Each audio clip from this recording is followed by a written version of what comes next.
Swayam Prabha. Digital India. Educated India.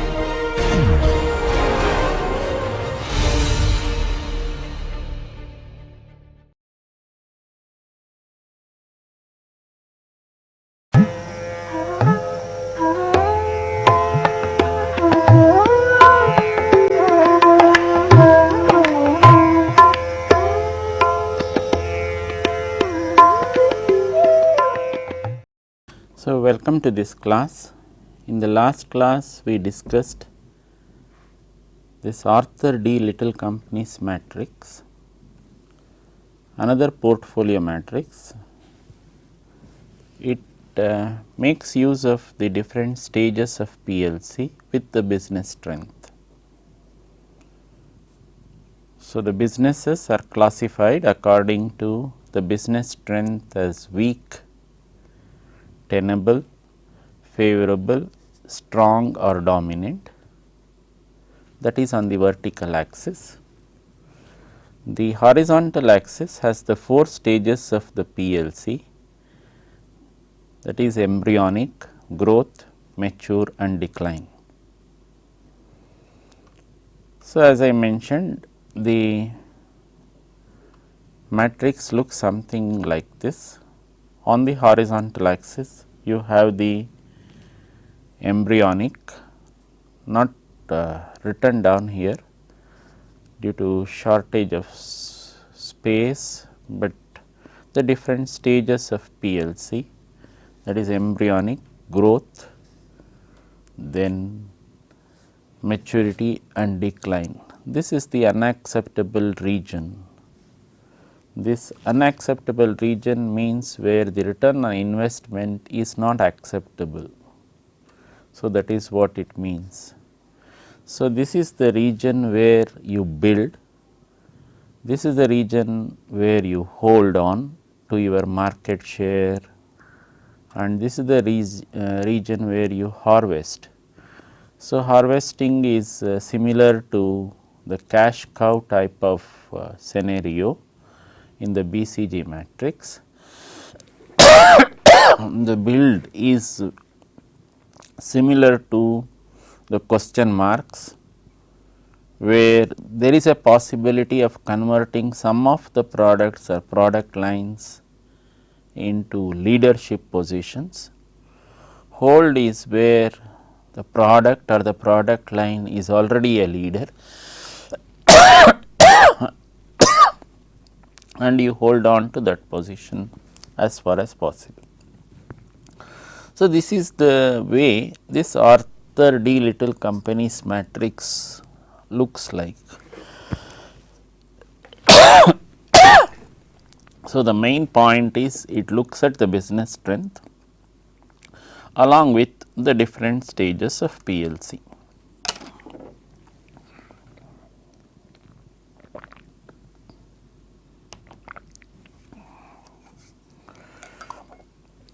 So, the strategy recommended in the growth and the embryonic stage is to build the business except when the business strength is weak.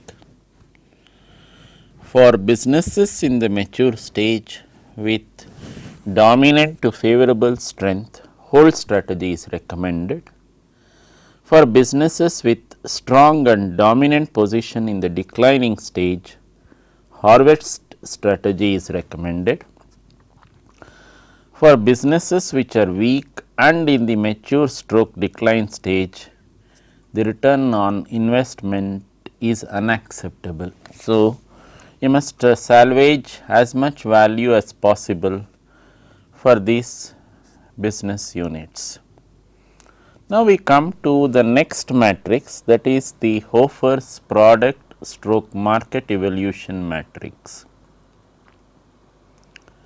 It is a 3 by 5 matrix where businesses are plotted in terms of the product stroke market evolution and competitive position. So, businesses are plotted in terms of product stroke market evolution and competitive position. The circles show the relative size of the industry and the shaded portion depicts the market share. Note that the circles show the relative size of the industry and the shaded portion depicts the market share.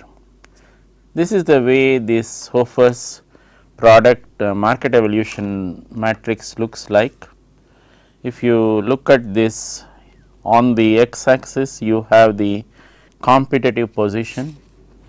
In the competitive position you are going from weak to average to strong. Then on the business, on the y axis you have the market development, the strategic market, the stages of market development. So, you are going from development to growth to shakeout, then to maturity to saturation, then to decline. So, you are seeing in the stages of market development typically 5 stages, going from development, growth, shakeout, then maturity to saturation, then decline. Then in competitive position you are going from weak to average to strong. So, put in this manner, so the circle, as was mentioned in the previous slide, the circle show the relative size of the industry and the shaded portion depicts the market share. So, this is with respect to your company, that is the company which where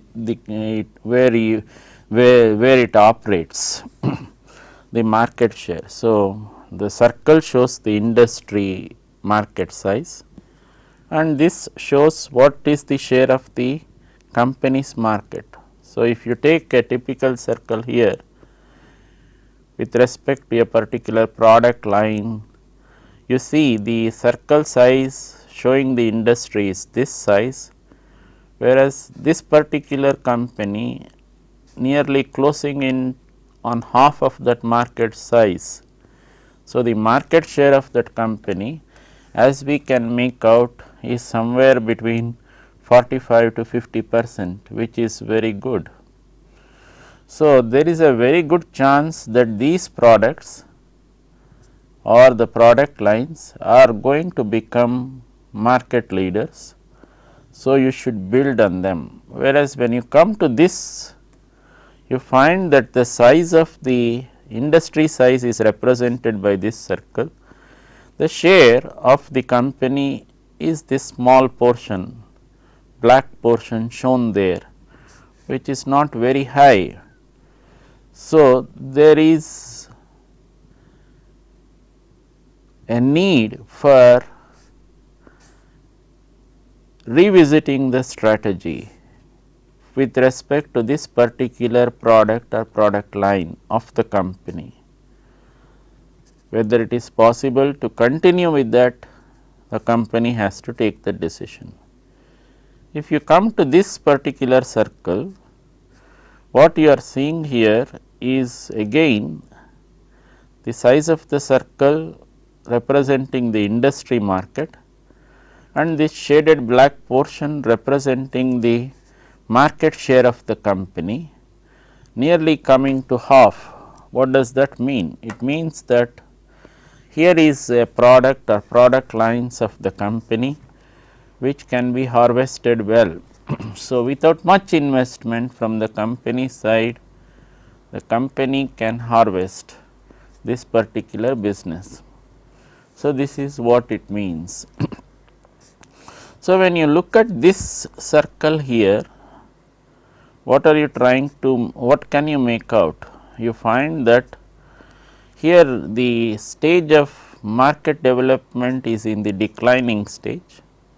So, you do not have a strong market, it has gone down for that particular product or product line. So, in that market the size of the industry is represented by this circle, whereas the size of the company's market share is relatively small. So, it is a candidate for salvaging as much value as possible before it becomes 0. So, you would like to salvage, or the company would like to salvage as much value as possible in this type of a situation. So, this is the way the whole market evolution matrix looks like, that is the Hofer's market evolution matrix. So, what does it say? According to the matrix, that Hofer is the name of the person who gave this matrix, businesses in the development or the growth stage have the potential to become stars. If the market share is large, additional resources must be invested to develop competitive position. If the market share is low, a strategy to improve should be developed. Businesses in shakeout stroke maturity stages can be cash cows. These may require some investments, but not always. Businesses in the decline stage with a low market share are in the category of dogs and should be considered for divestment or liquidation. So, you would like to salvage as much value as possible with respect to these products or product lines. Now, having this background, the new things which are coming in business. Now, firms are looking at not just the country markets, they are looking at international markets. If you look at our own companies, especially the software companies, they are looking at global markets. So, be it Infosys or Wipro or TCS or Cognizant, name it, they are looking at global markets. So, when companies are looking at global markets, it may be more appropriate for them to look at international portfolio analysis. So, the companies could consider looking at their international portfolios. So, what does that mean? They have graduated from this national portfolios or the country markets to international markets. So, the question that comes is, how does the international portfolio change? What will be the type of changes which the companies have to put up with in this international scenario? Some points on this. Portfolio analysis can be applied to international markets to help in the international strategic planning. So, suppose you are taking the strategic planning exercises one notch up to the international level. So, we looked at how the planning exercise has to be done. So, starting from setting up objectives, then reworking on the objectives if it is required, and drawing up short range plans, then drawing up medium range plans, then drawing up long range plans or drawing up appropriate alternatives. So, we looked at different block diagrams. So, be it corporate planning or be it strategic planning. So, we looked at different approaches towards this whole planning process. Now, when we are looking at international strategic planning, what can this portfolio analysis do? It can be applied to international markets to help in international strategic planning. What does this matrix, that is the international portfolio analysis matrix, what does it make use of? It makes use of the country's attractiveness. What is meant by country's attractiveness? The country which you have picked up as market segment. Now, note that when you are moving to international market, that country itself becomes a market segment. In that country you may have different segments, but when you are looking at international portfolio analysis, let us say you look at Germany, Germany is the country segment for you. Similarly, you look at England, England is the country segment for you.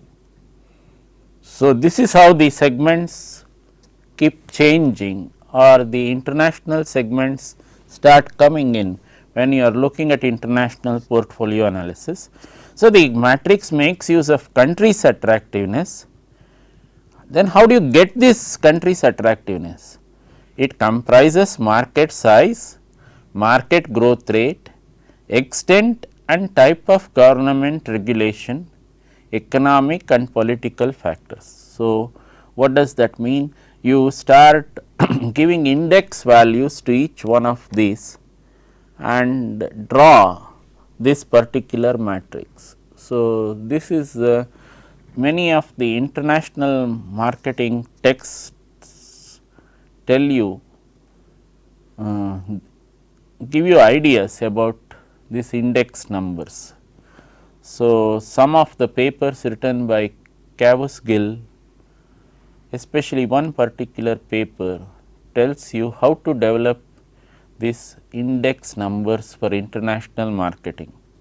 That can be very useful for this international portfolio analysis. So, it also makes use of products competitive strength, which consists of market share, product fit, contribution margin and market support. Depending on how the product fits in the matrix, funding or harvesting can be decided upon. So, typically it looks like this. If you look at the horizontal axis, not written in this, the horizontal axis represents the competitive strength of the product. The vertical axis represents the country attractiveness, going from low to medium on both the axis. That is, you are going from low to medium on the competitive strength of the product, you are going from low to medium also on the country attractiveness. Now, what does this matrix tell you, or what is the type of ideas that it can reinforce?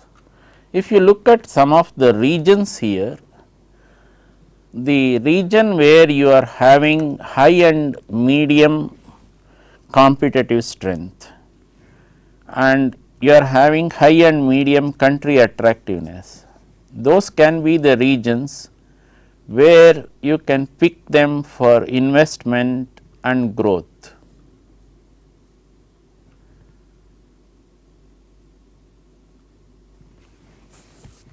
Suppose you have the market, the country attractiveness as medium and also the competitive strength of the product also as medium, then you have to be selective. So, you have to see whether investment is justified or not justified and how much of investment can be done. All these types of questions require to be answered. Now, suppose the country attractiveness, that is the market attractiveness of the country is high, but your competitive strength, that is the company's competitive strength of product is low, then you can consider whether you can enter into a joint venture with a dominant company which is already existing in the marketplace. It can be some sort of reseller type of things. So, which we can consider. Let us say if you look at a typical scenario in the Indian market, the typical scenario could be the one which we can look at the space market. The space market with respect to international remote sensing data products and services, IRS data products and services. Here this is the product or the product line for which ISRO through its commercial arm, the Antrix Corporation, is looking for international market opportunities, trying to tap international market opportunities. Now, take a typical who are the competitors for this type of product or product line. So, you have competition from developed countries like the United States. So, you have the geospatial, the IGNOU, all these types of different satellites which have been launched by these developed countries. You have got competition from Russia also. So, sometimes there is a competition from Israel as well. So, given this type of a scenario, where is the which country would you choose to make your presence felt? This is the one of the leading questions which an organization like ISRO will have to address first. So, one of the typical markets which you can think of could be the Latin American markets. The Latin American markets where like this Brazil, Chile, all these types of countries. So, look at the market size of these countries and find out what is the type of strategy that you can adopt to enter these markets. This is typically your international portfolio analysis. So, put the country markets on the vertical axis. Now, Brazil is on one side. Do you want to make use of Brazil and enter the adjoining Latin American countries? So, in which case do you want to have a joint venture in Brazil? That is, there will be a dominant player, maybe the US player is already having an office in Brazil. You can find out whether he would be interested in entering into a joint venture with you. If he is interested in entering into a joint venture with you, then you can consider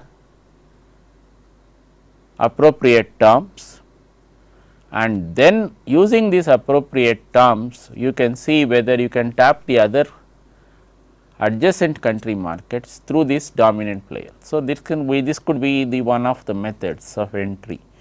So, a joint venture, when you enter in that manner, what does it mean? This means that the risk is getting less.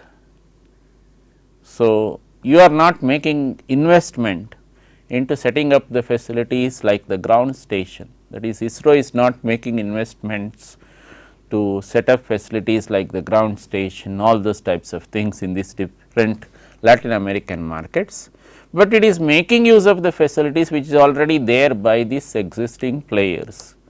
So, and then trying to find out whether it can tap some of these markets. Of course, there is a certain amount of transfer of funds which are going to be involved in all this, which has to be worked out. So, this is the typical scenario which you will find in this type of markets. So, where you in this joint venture type of situations. Now, let us say you look at this particular cell where you have the markets, that is the attractiveness of the country markets going from medium to low. So, you are really typically going from medium to low. Then what does it mean? These are candidates for harvesting or divesting. So, in such a type of situation, you can see, you can consider whether you can combine with the existing players or license. Suppose you have already got your production units since in your country, you want whether you can license it to some of those local players, that is he will be producing some of the products under license from you. So, this is a type of scenario which you can think of, so that the losses that you may incur or the investment that you may incur may get minimized. To that extent the risk also gets minimized. So, you can typically see in this type of international portfolio analysis cells where you can invest and grow, where you have to be selective, not very sure of how to what could be the most appropriate strategy, but depending on the situation select the most appropriate one. Then see whether you can be a dominant player, whether calls for divestment, whether you can make use of the joint venture option, or where in some of the countries with respect to your businesses, that is the competitive strength of the product, whether you can make use of harvesting or divesting. So, there in such situations you can combine with an existing player or give the license of production to some players, local players. So, this could be the typical, this is the typical way this international portfolio analysis matrix looks like. So, the when you, as I said, this matrix makes use of the country's attractiveness. So, depending on those different shares. So, this is and depending on that the funding or harvesting can be considered. So, if you look at what Porter says in a global industry, according to him it may not be advisable to use portfolio analysis on a country by country basis. According, as to quote him, he says, in a global industry, however, managing international activities like a portfolio will undermine the possibility of achieving competitive advantage. In a global industry, a firm must in some way integrate its activities on a worldwide basis to capture the linkages among countries. So, this is what he advocates. Now, this is one of the things which can be used when the companies go international. Now, the companies can also make use of what we call the corporate parenting. What is corporate parenting? This corporate parenting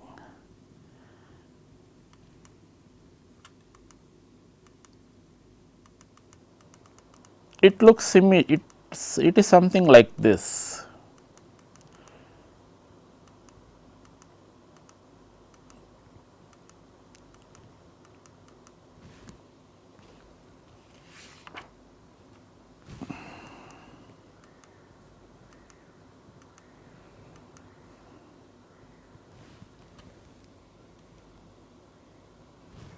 What does this parenting do?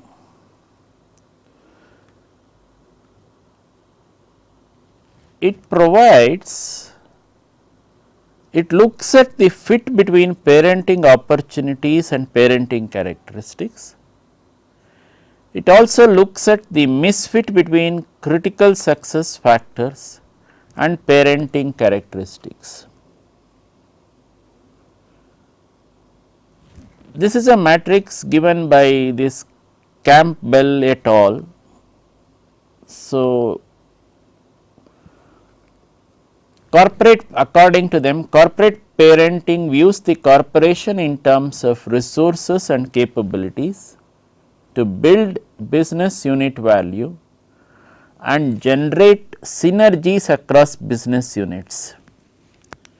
According to them, corporate parenting can help generate corporate strategies by focusing on core competencies of the parent corporation and the value created from the relationship between the parent and its business unit.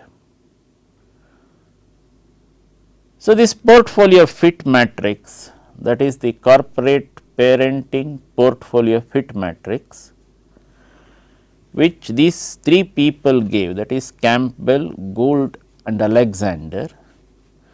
It can help form a judgment on the corporate stroke business units fit in the whole corporation. What does it do? It emphasizes the fit of the business with the parent. The matrix is composed of two dimensions: the positive contribution of the parent can make and the negative and the parent's negative effects can again be a, what do you call, if you really look at it, the positive contributions of the parent can be good for the company, that is the subsidiary. For the negative effects, it can take care of the negative effects also sometimes. That is, some of the negative effects will also get lessened by the impact of these positive effects of the parent. So, you may be having, when you are operating in a particular region, some negative effects. So, if the parent is able to give some positive effects on you, these negative effects can get lessened. The different combinations of these dimensions, if you really see, create 5 different positions, each having an implication for corporate strategy.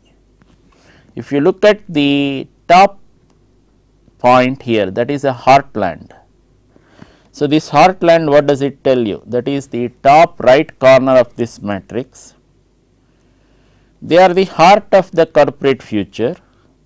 These heartland businesses present opportunities for improvement by the parent, and the parent understands their critical success factors well. So, they should have priority for all corporate activities. Now, when you are looking at the edge of the heartland, that is the second one here, the parent may not have all the characteristics needed by the unit or may not understand the unit's critical success factors. In such circumstances, the parent needs to know when to interfere in the business unit's activities and strategies, and at other times should stay away. So, that means to say, that is what I was trying to say. In some of these situations, the positive effect of the parent can be felt, and sometimes it can also take care of some of the negative aspects of the unit which is operating there. So, parent, it can be the main unit, that is a corporate unit, the other one could be the subsidiary operating at a different place. What about the third, this thing, ballast? These business units refer to units that have been with the company for a long time and have been successful. They fit well with the corporation. Since there is always a danger that environmental changes can move a ballast unit to alien territory, corporate decision makers should divest this business unit as soon as they get a price exceeding the value of future cash flows. So, these are units for divesting. Then what about alien territory? They have very little opportunity to be improved by the parent. So, there is a misfit there. So, when there is a misfit exists between the parent characteristics and the unit, that is, a misfit exists between the parenting characteristics and the unit's critical value. Generally, these business units are small and often remnants of past diversification. So, it may be better to divest these units. So, investments in the value trap business, this is the last cell which is put here, they fit well with the parental opportunity, but are a misfit with parents understanding critical success factors. So, thus there is a good chance of the parent making a big mistake. So, these are what you call where you get into the doom loop type of a situation which we discussed earlier. So, the parent should avoid getting into this doom loop. So, this is called value trap by these three people. So, this is the way you can represent corporate parenting. Now, the these are the different matrices that can be used. Now, let us look at what is the utility of these display matrices in general. So, we looked at so many display matrices. We started looking at starting from the first matrix down to this particular matrix. We have looked at the BCG growth share matrix. We looked at the new BCG growth BCG matrix. We looked at the G business screen. Then we looked at the McKinsey matrix. Then we looked at the Strategic Planning Institute matrix or the PIMS model. Then we looked at the Shell's directional policy matrix. Then we looked at the Arthur D. Little Companies matrix. Then we looked at the Hofer's product stroke market evolution matrix. Then we looked at international portfolio analysis. Then we capped all of this with this corporate parenting. So, these are some of the matrices that you can make use of for portfolio analysis. What is the utility of all these display matrices? They correlate industry growth or profitability with market share, either as direct single variable or as an index based on multiple variables. This is what I kept on mentioning to you. So, you have to develop an index. They facilitate graphic display of diversity of organization, help raise critical questions, not provide the precise answer. Kindly note that many times they may not be providing you the precise answer. Not applicable where market share is not critical or capital cannot be easily withdrawn. In other words, what does it mean? Capital cannot be easily withdrawn. You should be able to exit the market without too much of a hassle. Suppose your exit routes are blocked. Sometimes in some markets your exit routes are blocked. In that type of a scenario, you cannot make use of this portfolio analysis. So, when the exit is blocked, there is not much for the company to do. So, you have to operate in that particular market. So, that is the situation where you find many of the monopoly firms. Suppose you are a monopoly firm, you cannot exit the market, your exit is virtually blocked, no route open for you. So, in that type of a situation, the utility of these display matrices, what all we considered, it is very minimal, you cannot make use of them.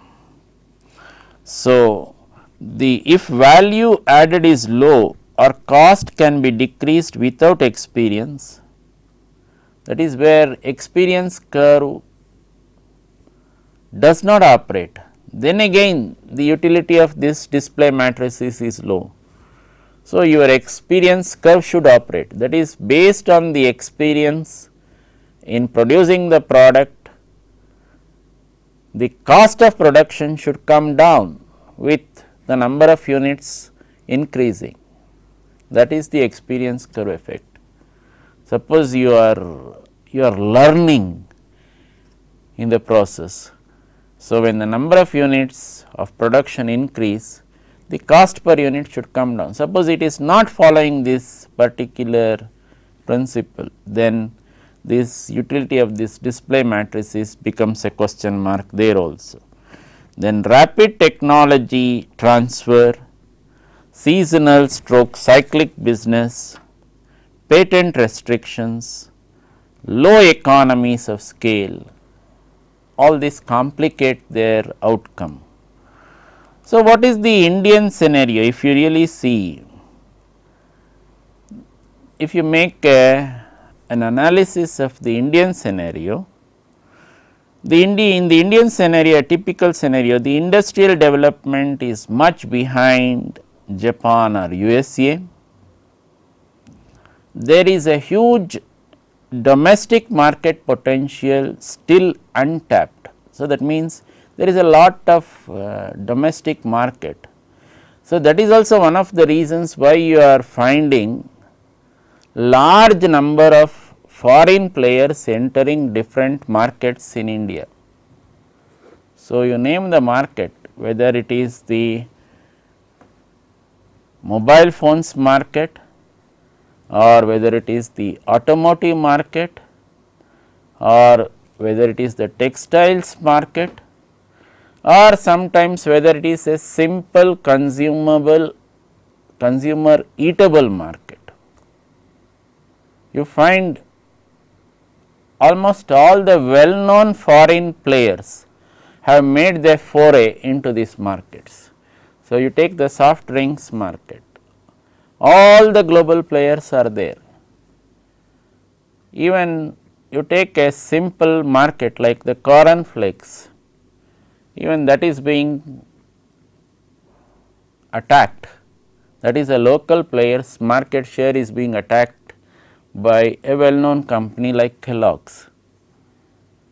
Now, take the restaurant market, you have many foreign restaurants operating in India, you have the McDonald's, you have the KFCs and you have day in and out different players entering the market. So, in other words, this market situation in India is becoming more and more competitive.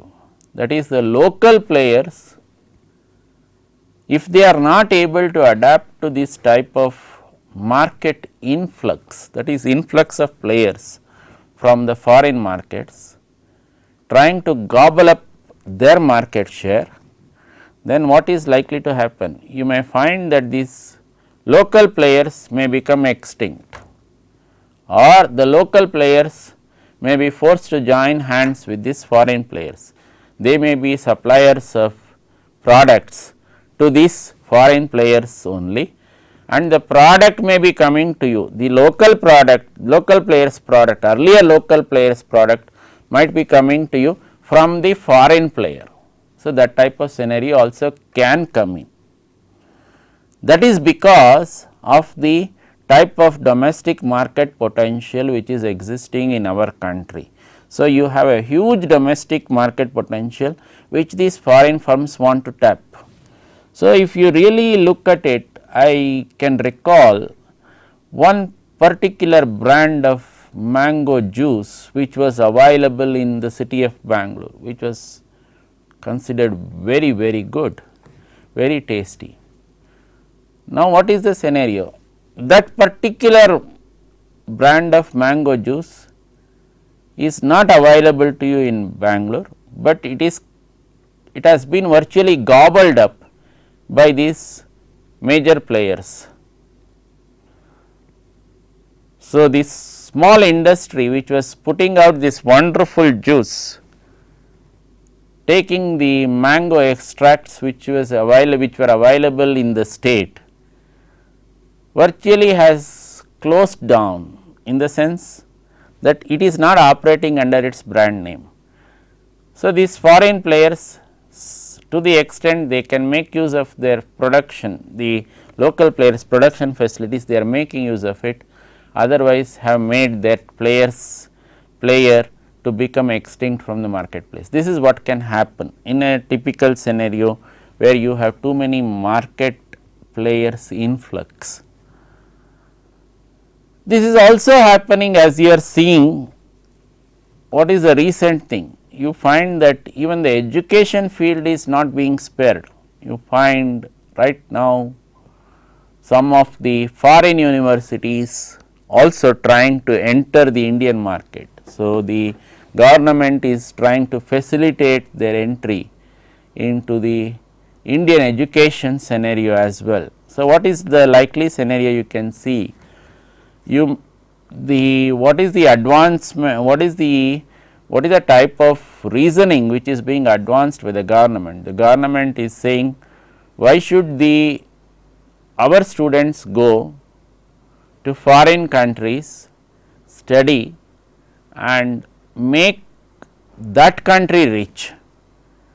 Instead, they can study here only and we will be getting those types of, what do you call, the fees or whatever, that money can be paid to the Indian governments, this thing only. The Indian government gets revenues, whatever it is, in the time, in the way of understanding between the foreign universities and the government of India, the type of MOUs which can be gotten into.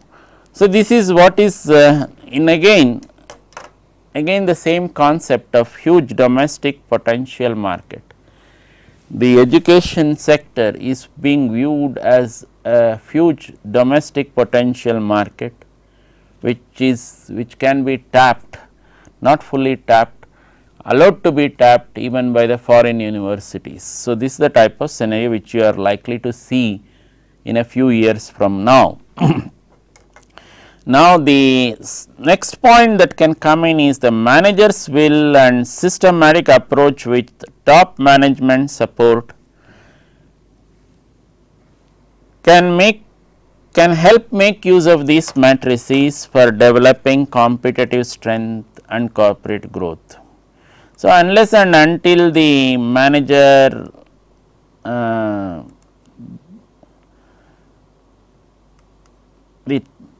gets the top management support, he has virtually no possibility of implementing many of these things.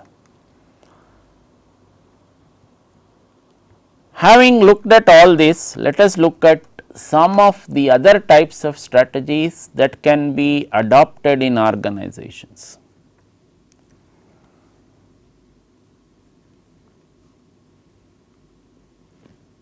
Some of these strategies could be this is what is called the functional strategy. What is this functional strategy?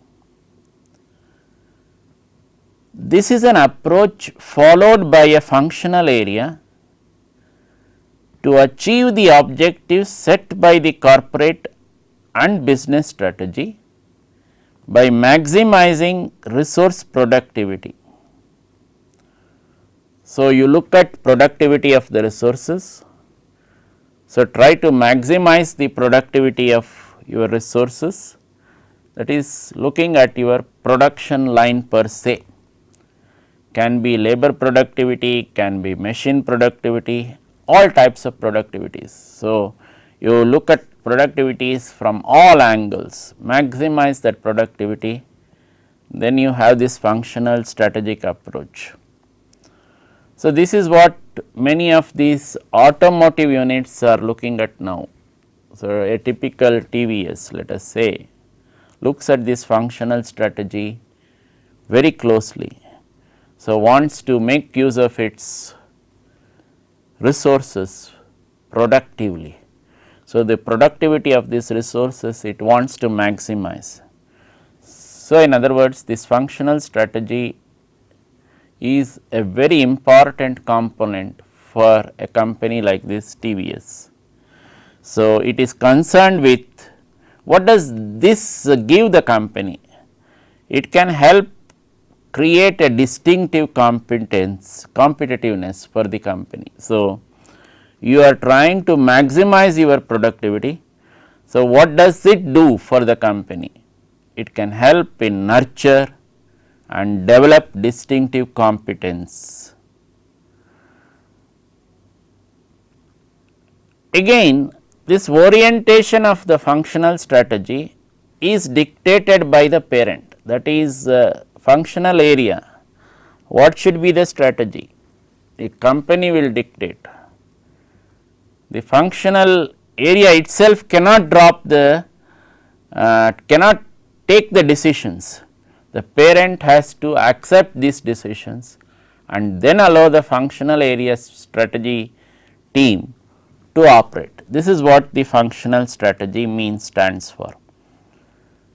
So, what is this distinctive competency which we are looking at?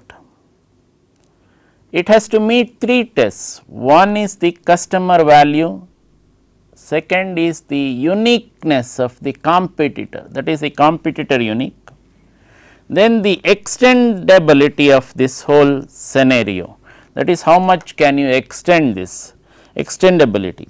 So, what does this customer value stand for?